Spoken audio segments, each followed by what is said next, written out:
ఇప్పటికైనా ఏర్పాటు చేయండి, పబ్లిసిటీ పెంచండి, మహాకుంభమేళాకి వెళ్ళేలా భక్తుల్లో చైతన్యాన్ని కలిగించండి, రకరకాలుగా చైతన్యాన్ని కలిగించండి, పబ్లిసిటీ పెంచండి, ఏర్పాట్లు చేయండి. భక్తులకి 144 సంవత్సరాలకు వచ్చే ఈ మహాకుంభమేళాకి వెళ్ళే ఆసక్తిని కలిగించండి. మీరు ప్యాకేజీలు ప్రకటించండి. ఆ విధంగా వెళ్ళేలా, ఇది రాష్ట్రానికి నష్టం కలగాలన్న ఉద్దేశం కాదు. మీరు ప్యాకేజీలు ప్రకటిస్తే ఏ విధంగా అయితే మొన్న మనం మాట్లాడుకున్నట్టు సంక్రాంతికి ప్రత్యేక బస్సులు ట్రైన్లు ఏర్పాటు చేసి ఏ విధంగా అధిక ఆదాయాన్ని సమకూర్చుకున్నారో అదేవిధంగా ఆదాయంగా మార్చుకోండి. అలాగే భక్తులకు కూడా అవకాశం కల్పించండి. కేవలం పవన్ కళ్యాణ్ గారు చెప్తే మాత్రమే వెళ్ళాలి అనే ఆలోచన కాదు, చంద్రబాబు నాయుడు గారు చెప్తేనే వెళ్ళాలన్న ఆలోచన కాదు. వాళ్ళ దృష్టికి వెళ్ళాలి. ఎలా? మేమేం చెప్పకుండా కుంభమేళాకు సంబంధించి వాళ్ళు ఇలా ఏర్పాటు చేశారని ఆ ముగ్గురు మంత్రులు కూడా చర్యలు తీసుకుంటే బాగుంటుంది. ఇప్పటికైనా ఈ వీడియో అందరికీ చేరాలి.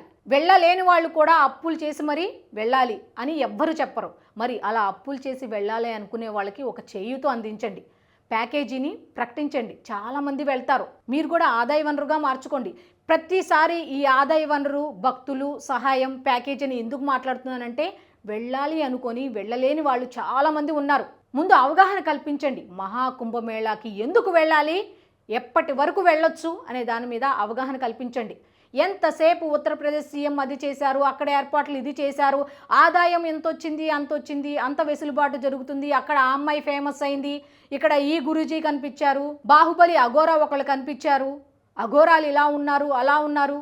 అది కాదు. అక్కడికి వెళ్ళటానికి గల కారణాలు, ఏ విధంగా వెళ్ళాలి, ఒకవేళ వెళ్తే అక్కడ ఎలా వాళ్ళని అప్రోచ్ అవ్వాలి, ఏమిటి అనే దాని మీద అవగాహన కల్పించండి. ఎలా వెళ్ళాలి ఏంటి అనేది చాలామందికి తెలియదు.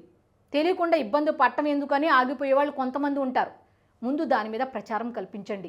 ఈ మహా కుంభమేళాకు సంబంధించిన ఇన్ఫర్మేషన్ డైలీ ఇచ్చేలా చూడండి, పబ్లిసిటీ చేయండి, ఫ్లెక్సీలు ఏర్పాటు చేయండి. మహా కుంభమేళా 144 ఏళ్లకు వస్తుంది కాబట్టి మన దేశ భక్తిని మనం చాటుకోవాల్సిన అవసరం ఉంది. మన చరిత్రని, మన సంస్కృతిని 10 మందికి చెప్పాల్సిన అవసరం ఉంది.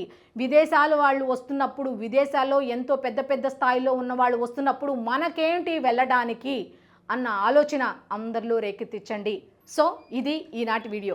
ఈ వీడియో మీద మీ కామెంట్ని తప్పకుండా తెలియజేయండి.